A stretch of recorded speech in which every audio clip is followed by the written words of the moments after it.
Hello students, Unit 1, The Portrait of a Lady written by Kushwant Singh பார்த்துன்னு இருக்கோம். So previous கிளாஸில் அந்த ஸ்பேரோஸ்க்கெலாம் வந்து நம்மளோட கிராண்ட் மதர் வந்து ஃபீட் பண்ணின்னு இருந்தாங்க. ஸோ அது வரைக்கும் முடித்தோம். Remaining we will continue on this class. As the years rolled by, we saw less of each other. For some time, she continued to wake me up and get me ready for school.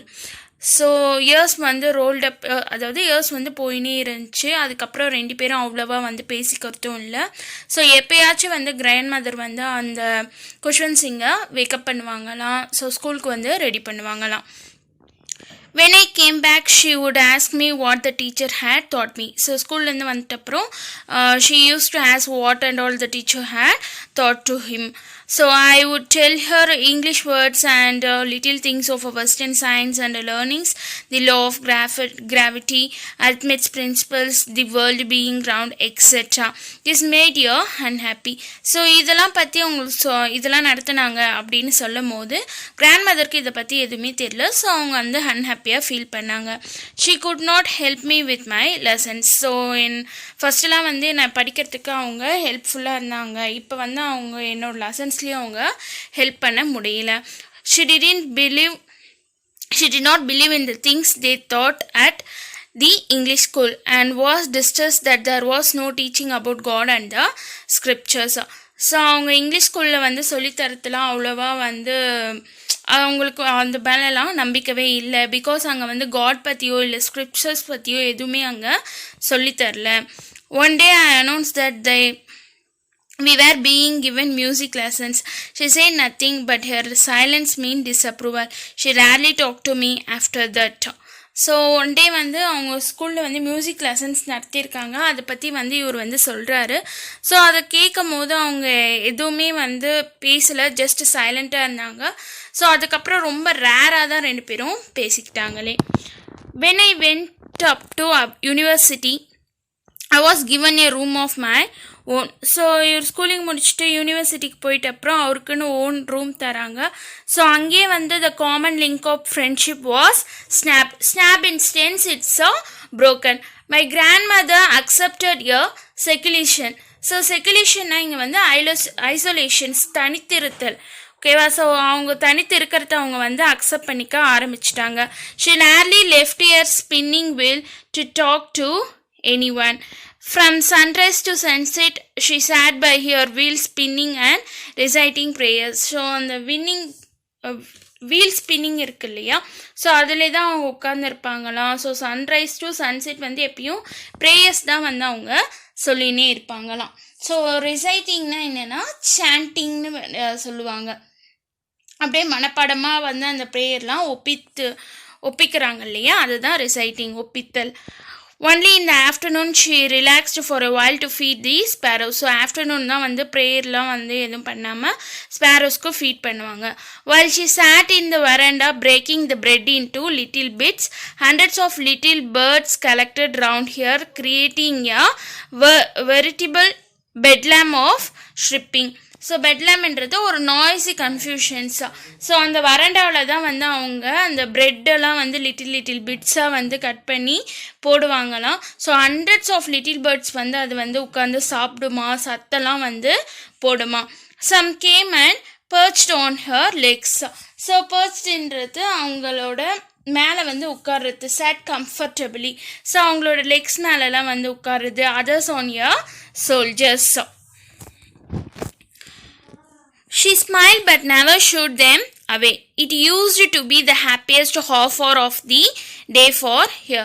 So அதுமாரிலாம் வந்து உட்காரும் போது just அவங்க smile மட்டும்தான் பண்ணுவாங்க, அது விரட்டலாம் மாட்டாங்க. So அந்த ஹாஃப் ஹவர் வந்து அவங்களுக்கு ரொம்ப ஹாப்பியஸ்ட், அந்த டேவிலே ரொம்ப ஹாப்பியஸ்ட் மூமெண்ட்டாக இருந்துச்சு. So when I decided to go abroad for further studies, I was sure my grand mother would be upset. So further ஸ்டடீஸ்க்காக he used to go to the abroad. So on that time அவரோட grand mother வந்து கண்டிப்பாக அப்செட்டாக இருப்பாங்க அப்படின்னு நல்லாவே தெரியுது.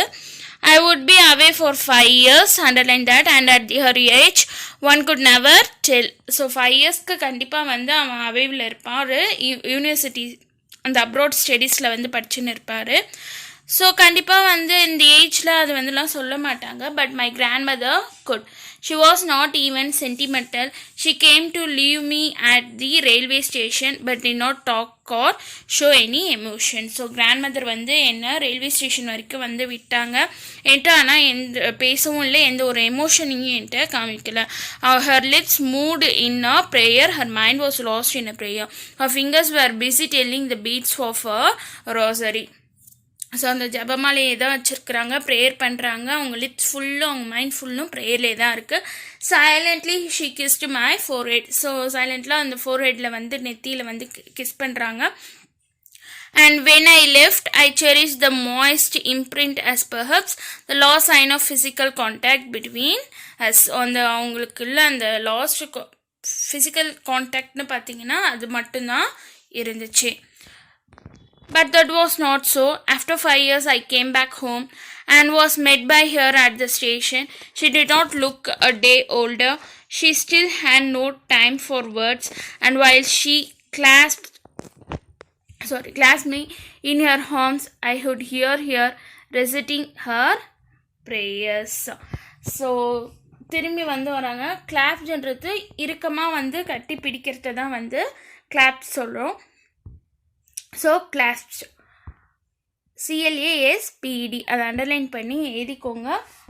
இறுக்கமாக பிடித்து கொள்ளுதல். ஸோ ஆஃப்டர் 5 years வந்து வராங்க.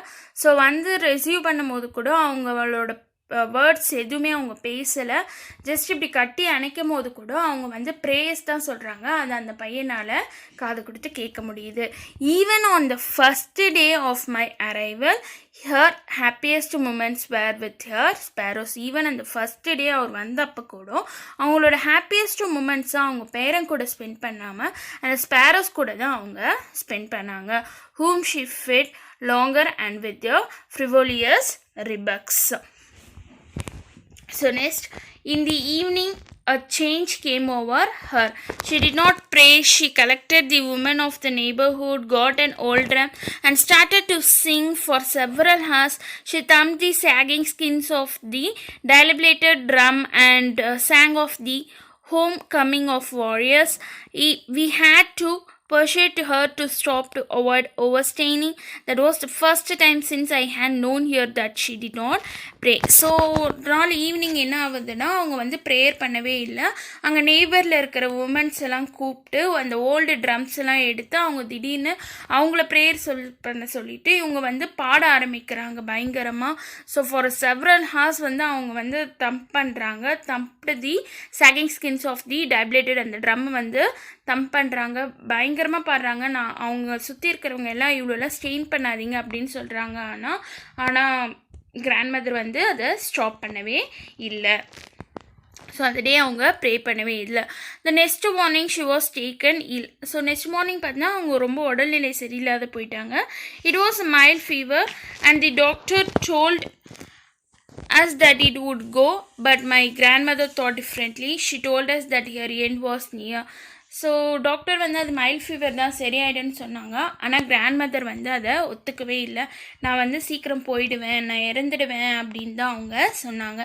She said that since only a few hours before the close of the last chapter of her life, she had omitted to pray. She was not going to waste any more time talking to us. So அவங்க வந்து லாஸ்ட்டாக யார்கிட்டையும் பேச விரும்பல. அந்த few ஹார்ஸை கூட அவங்க என்ன பண்ணுறாங்கன்னா ப்ரே பண்ணணும், ஸோ யார்கிட்டையும் வந்து டைம் வேஸ்ட் பண்ணக்கூடாது பேசி அப்படின்னு தான் நினைக்கிறாங்க. So we protested but she ignored our protest. She lay peacefully in bed praying and telling her beads. So நாங்கள் வந்து இல்லை இதுமாரிலாம் பண்ணாதீங்க பேசுங்க அப்படின்லாம் சொன்னோம். ஆனால் அதை வந்து அவங்க கேட்கவே இல்லை.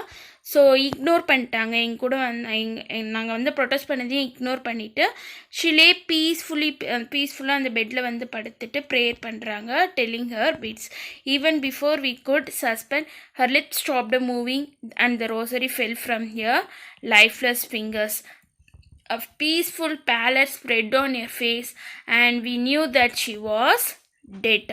So before we could suspect, நாங்கள் சந்தேகப்படுறதுக்கு முன்னாடியே அவங்களோட லிப்ஸ்லாம் வந்து ஸ்டாப் ஆகிடுச்சு.